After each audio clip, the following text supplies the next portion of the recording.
कर पाएंगे। जो कुछ हो रहा है परमात्मा ही कर रहे हैं, मैं कुछ नहीं करता हूं। जिसका मैं मर जाता है और मेरा मर जाता है, जिसका रकार और मकार मर जाता है, राग और द्वेष खत्म हो जाता है, वही अनुराग में स्थित हो सकता है ना। जी अब अनुराग में स्थित होने के लिए आपको मनुष्य तो बनना पड़ेगा कि नहीं, बताओ। आपको अनुराग में स्थिति में जाने के लिए मनुष्य बनना पड़ता है कि नहीं, या गधा बन करके भी अनुराग को प्राप्त करेंगे हम?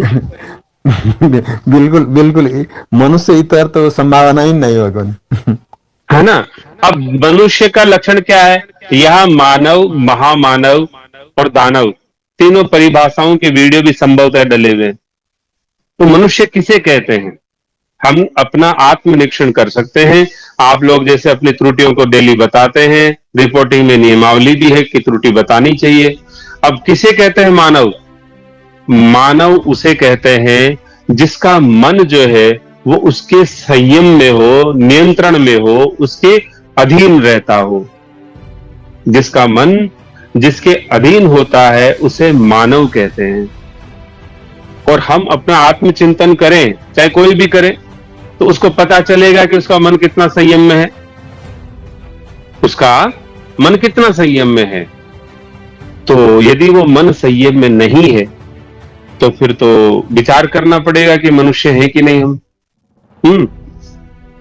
अब दूसरी बात ये आती है कि फिर वे दानव किसे कहते हैं? तो दानव उसे कहते हैं जो मन के अधीन हो। दानव उसे कहते हैं जो मन के अधीन है, और मानव उसे कहते हैं जिसके मन अधीन है। और महामानव किसे कहते हैं?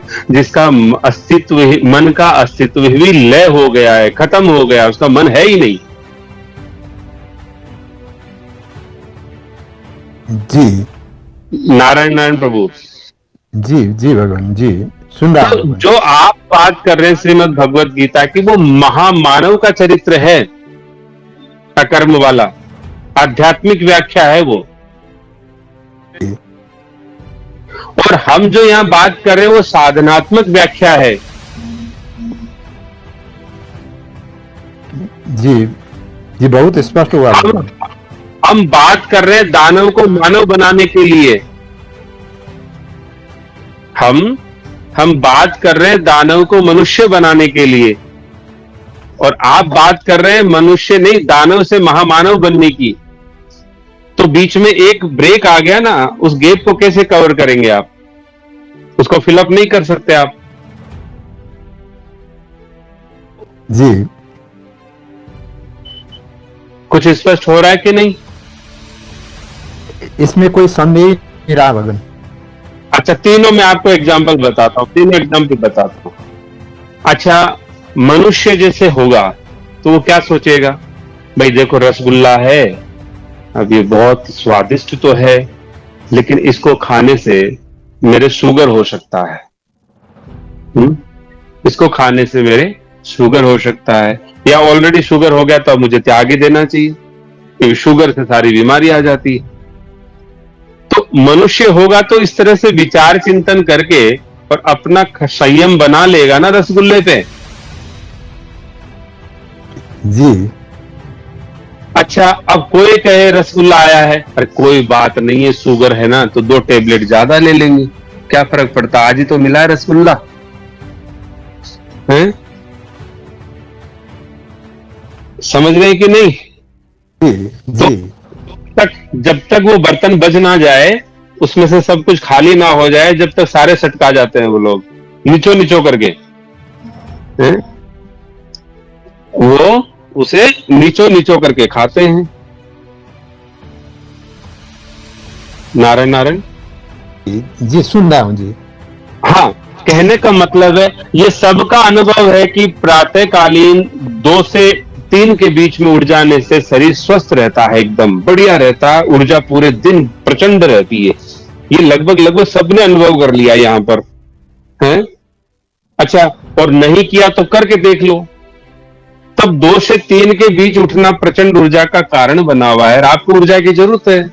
लेकिन फिर भी यदि कोई 2:30 3 बजे से पहले नहीं उठ पाता है, तो फिर बताओ वो कौन है जो अपना ही हित नहीं समझ रहा।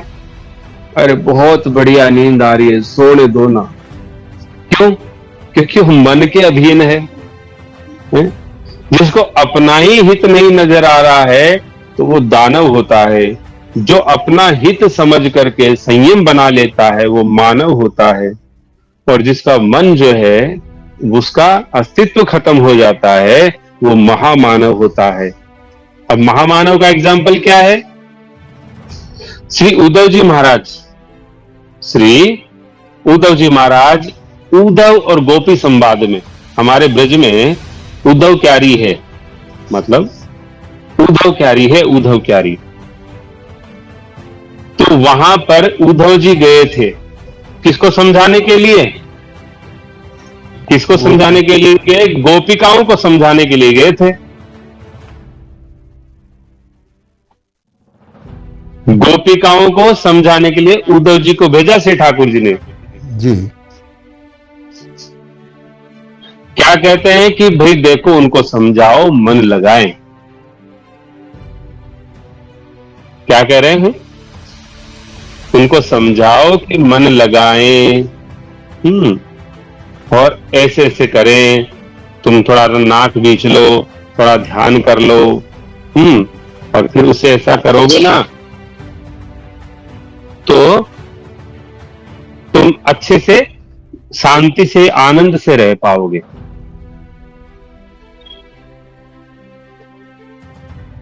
जी। आनंद तो सुनाई दे रहा है आपको? जी, स्पष्ट तो सुनाई दे रहा है। तो ब्रज गोपांगनाएं क्या कहती है?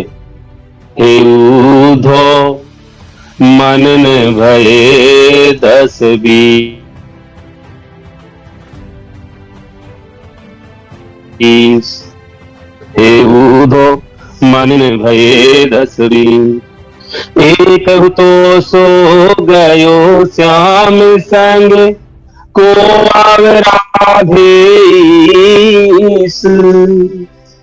एक तो सो गयो श्याम संग को राधेश, हे उद्धव मनन भये 10-20, हे उद्धव मनन भये 10-20।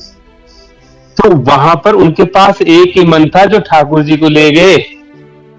समझ रहे हैं आप बात को? जी, समझ रहा हूं जी। तो वो महामानव है ना? हाँ, हमारा मन तो यदि मान लो 50,000 की गड्डी आई है, उसमें 2 नोट कम हो जाते हैं ना, केल्लो साहब, पूरा चिंतन सामने वाले की पूरी जन्म कुंडली निकाल देता है ना? अरे ये दुनिया में सारे चोर हो गए, दुनिया में चोर, किसी को नूत लो, ये सारे ऐसे है टोपीबाज है। केल्लो साहब, वो 50,000 की गड्डी में से 1 नोट कम हो गया, आपने पूरी जन्मपत्री निकाल दी सामने वाले की। कहां चला गया मन आपका? है उस नोटों में चला गया। नोटों में भी क्या बेचारे ने एक गलती से नोट चिपक के कम आ गया होगा, तो एक नोट ने उसकी पूरी जन्मपत्री निकाल दी। तो ऐसे मन की अवस्था वालों के लिए अकर्म की व्याख्या यही है कि भोगों में मत लगो। भोग जीवन का उद्देश्य नहीं है, ना लक्ष्य है। आप योग करो, योग में लगो। वो योग नाक बीचने वाला योग नहीं, उसको योग नहीं कहते हैं। योग इसे, यही यथार्थ योग है। एक बार जुड़ गया सो जुड़ गया, फिर टूटने का नाम नहीं लेता है। चाहे फिर उद्धव जी आ जाए, चाहे श्री नारद जी आ जाए, चाहे कोई भी आ जाए, फिर वो टूटता नहीं है। संभवतः कुछ स्पष्ट हुआ होगा आपको, और नहीं हुआ तो भी बताइए निसंकोच। संदेह पूरा मिट गया भगवान जी। इसलिए, और देखिए, जब आपने ये बात कही वहां पर, तो आपके चित्त में एक खेद प्रकट हो गया, एक क्षोभ प्रकट हो गया, आपका चित्त अशांत हो गया। क्यों?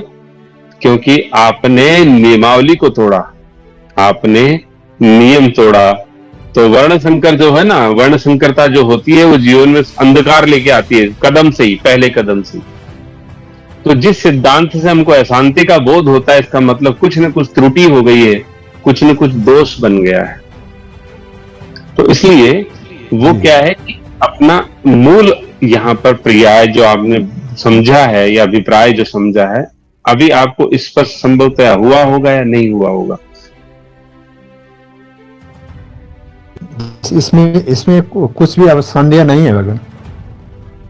नारायण नारायण नारायण। नारायण नारायण।